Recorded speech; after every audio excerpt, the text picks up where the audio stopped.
The holographic projection flickered to life in the center of the Galactic Academy's lecture hall, interrupting Professor Zelf-R's dissertation on quantum mechanics. 300 students from 47 species froze as the image solidified into the imposing figure of General Kravix, Supreme Commander of the Thorian Armada. Anna Chen didn't flinch.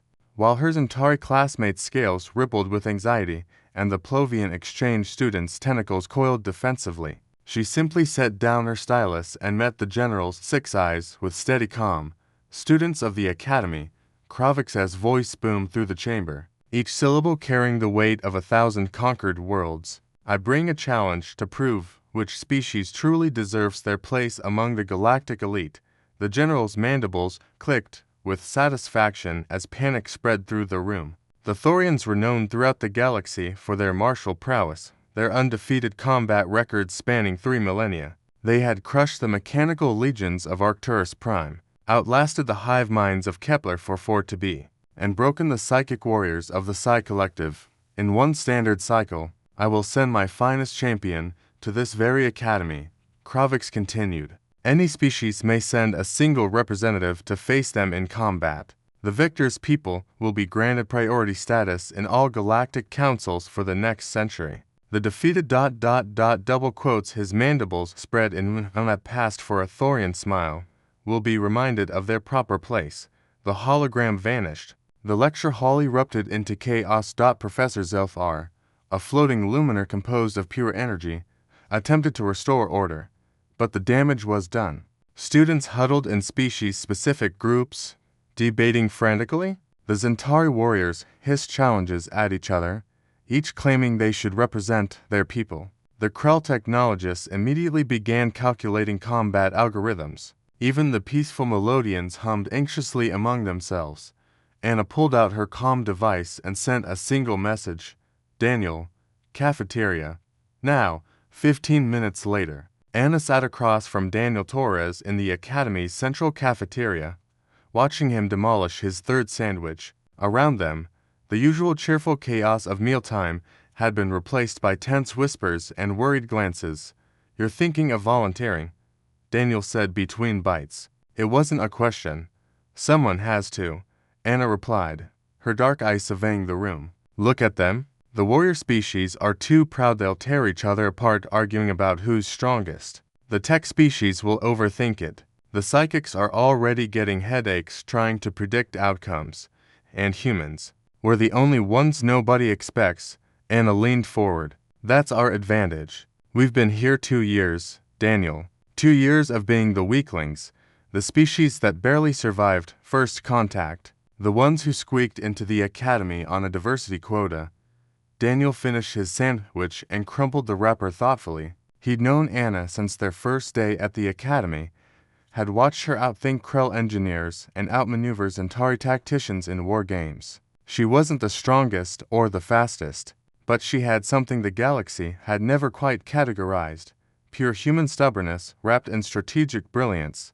The Thorians have neurotoxic claws, armor-plated exoskeletons, and reflexes 3 times faster than ours, he pointed out. Their champion will be the best of the best.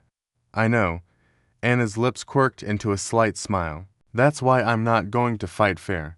The next 24 hours were a blur of preparation. While other species continued their political maneuvering, Anna registered humanity's entry, much to the shock of the Academy's administration. The Thorian ambassador's laughter echoed through the diplomatic channels when he heard the news. Daniel worked beside Anna, helping her research Thorian physiology, combat doctrine, and cultural psychology. They barely slept, surviving on coffee and determination to vary human traits. They're apex predators from a high-gravity world. Daniel read from his datapad. They've evolved to be perfect killing machines. Their only recorded defeat was against the Zerathi, and that was because the Zerathi could phase through their attacks. Humans aren't Zerathi, Anna said, sketching diagrams on her tablet. But we don't need to be. Every predator has a weakness, Daniel. Every perfect killing machine has a blind spot. They've won because they've always fought on their terms. So, we changed the terms. Exactly. The day of the challenge arrived with the weight of galactic attention.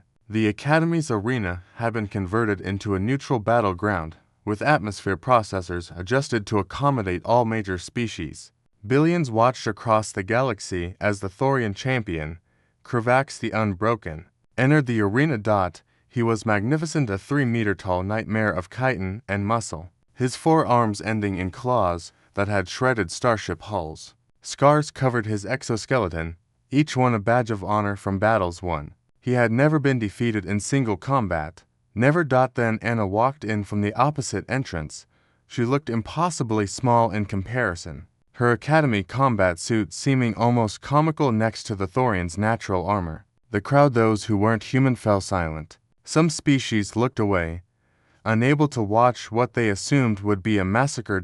Anna stood in the center of the arena, and for the first time since the challenge was issued, General Kravix's hologram appeared again, overseeing the proceedings. Human, Kravix's voice rumbled. You have courage to face me. It will not save you. Anna smiled, not with fear, not with bravado, but with the quiet confidence of someone who had seen the solution to an impossible puzzle. General Kravix, she said, her voice clear and steady across the arena. Before we begin, I invoke the right of terms, as outlined in Article 7 of the Galactic Accords. As the challenge party, I have the right to set one condition for this combat. The Thorian paused. The ancient law was rarely invoked, almost forgotten, but it was binding. Kravix's mandibles clicked with annoyance, but he nodded. State your terms. Human. Anna's smile widened. Simple. This combat will be determined not by death or surrender, but by first blood. The first to land a clean strike wins. The crowd erupted. The Thorians protested. This changed everything, but the law was clear, and General Kravix, bound by his species honor code, had no choice but to accept. What the galaxy didn't know, what only Daniel understood as he watched from the observation deck, was that Anna had spent the last 24 hours not preparing to survive against a Thorian warrior. She had prepared to do the one thing no one expected. When in the first 5 seconds, when the match began, Anna didn't retreat. She didn't defend. She launched forward with a small object in her hand, something she'd fabricated in the Academy's workshop. As Kravix raised his claws for a devastating strike, Anna slid beneath his stance with timing measured to the millisecond and pressed the device against the one spot on a Thorian's anatomy that no armor protected, the joint membrane of the rear left leg. A tiny prick, a microscopic amount of ink-based solution. First blood. The arena fell silent. Then the human section of the crowd erupted in cheers as Anna stood, holding up the blood sample confirming device for all to see. She had won, not through strength, not through superior evolution, but through the most human trait of all, seeing the rules of the game and playing it better than anyone thought possible. General Kravix stared at the human girl, his 6 eyes wide with something that might have been respect. Anna Chen still hadn't flinched.